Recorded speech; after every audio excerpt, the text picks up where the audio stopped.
Kaldığım koya bu yoldan gidiliyor. Bu yol 5 kilometrelik hemen hemen bir yol.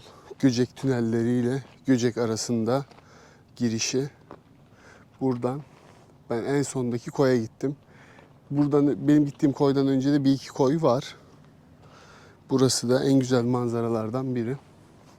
Göcek solda, soldaki dağın dibinde. Burada teknelerin park ettiği, demirlediği birçok koy var.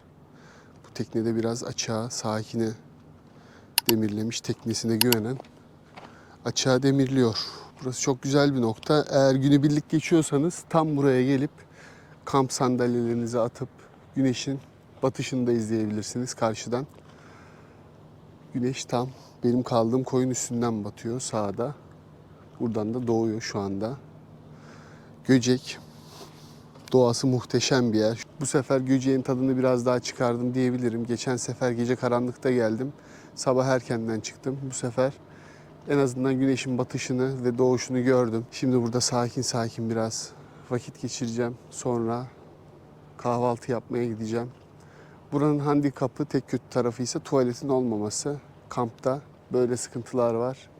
Hemen uyandım, tuvalete gittim. Yok. Kendinizi bu konuda eğitmeniz gerekiyor. Bir püf noktası daha var. Az yiyeceksin turda. Turda az yersen az tuvalete gidiyorsun. Bu tekne de bayağı iyiymiş ha. Böyle bir şey işte. Bizi keser ya. Bak 2 katlı, üst katta da yeri var, alt katta da yeri var. Bu bayağı büyük bir şey. Ama bir yerden başlamak lazım. Şu arkadaki yelkenli de yeter bana şimdilik. Oğlum ne diyorsun? Satayım mı seni? Göcek'e mutlaka bir gün gelin. Görün bu doğal güzelliği. Bu ülkemizin en güzel beldelerinden, köylerinden biri. Gerçekten görülmeye değer bir yer. Göcek'ten çıkıyorum. Göcek çıkışında bu rampanın sonunda Göcek tünelleri var ve tünellerden bisikletle geçirmiyorlar. Geçen sefer geçirmediler. Tünelin tam girişinde kimse durmayacağı için hemen tırmanış başlamadan Göcek çıkışında otostop çekmeye karar verdim.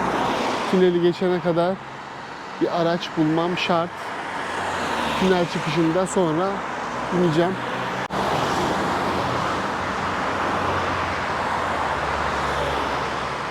Evet. Bir saattir falan bekliyorum. Duran yok. Ama belki bir durur. Karavancıda durmazsa kim duracak be? Sen dur. Sen dur. O da durmadı. Hiçbiri durmadı. Sıktı. Ya burada mecbur bir araca binmem lazım. Tırmanış çok önemli değil. Buraya geçerim. Biz ne tırmanışlar geçtik ama tünele sokmuyorlar içeriye. Enteresan bir yer gerçekten. Mermer granit. O da durmadı. Otostop da değişik bir olay. Yani çok benlik bir şey olmadığı kesin. Biz bisikletimizle kendimiz gitsek yetiyor. Çantaları söktüm. Kolayca yerleştirebilmek için bazı minibüslerde tam yer olmuyor. Fıtı fıtı hepsini atıp bir an önce binmek istiyorum. Gitmek istiyorum artık. Çünkü yandım güneşten.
Göcek'ten yola çıkıp Dalyan merkeze ulaştım. Dalyan veya Köyceğiz'de durmayı düşünüyordum zaten. Köyceğiz'e gitsem biraz daha mesafe alacaktım. Daha az mesafe alarak Dalyan'a gelip bu manzarayı izlemeyi tercih ettim. Buradaki tekneler İztuzu plajına giden tekneler. Buradan gidiş yönü, buradan dönüş yolu. Kral mezarları arkamızda. Dalyan çok güzel bir yer. Çok fazla hastası var Dalyan'ın. Ben de 2'dir bisikletle geliyorum turda. Geçen gelişimde Ekim 15 civarıydı. Biraz da hastaydım. Hiç tadını çıkaramadım. Bu sefer bayağı erken geldim. Şu anda saat 4 civarı. Güneşin batışını izleyeceğim buradan. Şehrin sokaklarına dolaşacağım. Sonra da yarın Marmaris istikametine doğru yola devam edeceğim. Dalyan Akyaka ile Göcek arasında, daha doğrusu Fethiye arasında bu bölgenin en önemli ilçelerinden birisi. Muğla'ya bağlı. İçinden geçen Köyceğiz Nehri'nden gelen bu nehirle meşhur. Ayrıca gösterdiğim kaya mezarlarıyla, kral mezarlarıyla. Burada da Amasya'dakine benzer dağda kral mezarları var. Bu Amasya'da ve Dalyan'da var sadece. Enteresandır. Bu nehir boyunca tekne turları düzenleniyor. Buradaki tekne turları gerçekten çok romantik. Özellikle balayındaki çiftler çok tercih ediyorlar. Burada yengeç varmış. Yengeç yemedim ben hiç. O da meşhurmuş. Öyle. Tekneyle ileriye doğru İztuzu plajına doğru gidiyorsunuz. İztuzu plajı da Türkiye'nin en büyük plajlarından biri. Bakın bir tekne daha turdan dönüyor. Özel bir tur galiba. Özel turlar var, toplu turlar var. Çok farklı turlar düzenlenebiliyor. Tekne kiralayıp kendiniz de gidebiliyorsunuz tek başınıza. Bu nehir yemyeşil. Çevredeki sazlıkların rengini almış. Yeşil ırmak gibi. Dalyan, İztuzu plajı ve Caretta Caretta kaplumbağaları ile meşhur. Caretta Caretta'ların koruma alanı burası ve Caretta Caretta hastanesi var. Geçen turda burayı ziyaret etmiştim. Linki şuraya bırakıyoruz. Evet, en sevdiğimiz hareket. Bir tekne daha dönüyor. Burayı gezdim, tekne turu yaptım. Bu sefer tekne turu yapmayı düşünmüyorum. Sadece şehrin sokaklarında dolaşacağım. Burada akşam biraz vakit geçireceğim. Geçen yıl kamp yaptığım çok güzel bir park var ileride. Orada kamp yapabilirim tekrar. Tekne turları büyük ihtimalle akşam 7-8'e kadar devam ediyordur. Çünkü bütün Caretta koru üreme alanları 8'den sonra kapalı Türkiye'de. Tekne turlarını tavsiye ederim ben. Çok güzel. Sabahtan akşama kadar sürüyor. Gerçekten Türkiye'de böyle bir yer yok. Sazlıkların arasından küçük teknelerle denize kadar gidiyorsunuz. Köyceğiz Göleti'nden gelen bu nehir gerçekten çok güzel bir nehir. İleride sazlıklardan adacıklar oluşuyor. Çok enteresandır, çok sivrisinek de yok burada bu kadar sazlık olmasına rağmen. Rüzgarların etkisi midir nedir bilemiyorum. Buranın en büyük aktiviteleri bir tekne turu, 2 İztuzu plajı, 3 de buraya gelip manzarayı izlemek, nehir kenarında dolaşmak. Hello! İngiliz kızlar el sallıyor. Ne diyorduk? Tekneler ardı arkasına balıkçı barınaklarına doğru devam ediyorlar. Burada akşam manzarası çok güzel. Şöyle çevreyi göstereyim biraz size de. Evet. Kaya mezarlarımız, teknelerimiz. Burada bir parkımız var. Teknelerimiz de bu taraftan geliyorlar. Özleyenler için Dalyan sokaklarını çekelim biraz.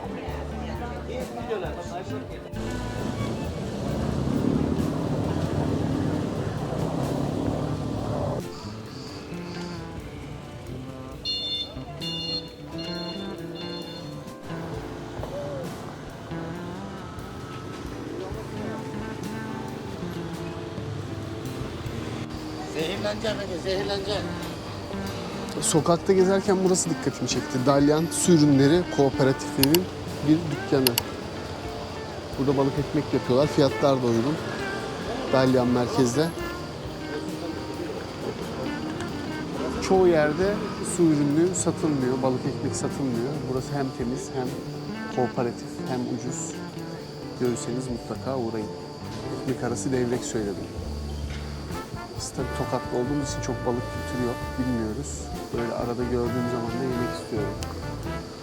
Bakalım lezzeti nasıl olacak. Çok teşekkür ederim. Tuz var mı? Şurada. Teşekkürler.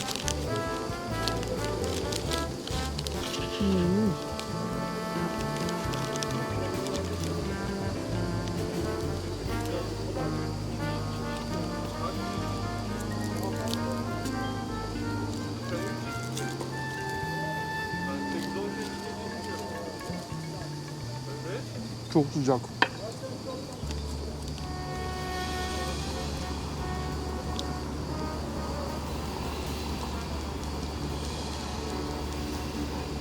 Süper.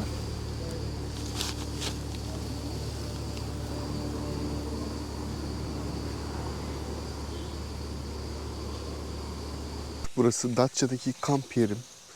Kamp nerede yapılmaz? Kural bir kamp. Fıskiyelerin altında yapılmaz. Burası tam geçen yıl kamp yaptığım nokta. Yine aynı yere kurdum çadırı. Köşeler gece çalışmıştı dedim, ha köşelerde var sadece, içeride yok, ama tam çadırımın dibindeki bu değil. Tam çadırımın dibindeki fıskiye bu. Beni uyandırdı. Şu anda bu da geliyordu ve apar topar çadırı, bisikleti, malzemeleri, her şeyi kaçırdım. Bunlara dikkat etmek lazım. Allah'tan çadır su geçirmez. Islandı sadece. Saat sabah 6 çeyrek civarı uyandırmış oldu beni. En azından uykumuzu aldık. Hemen ortaya attım. Şimdi malzemeleri toplayacağım. Kamp yaparken, kamp yeri seçerken bunlara dikkat ediyoruz. Değil mi?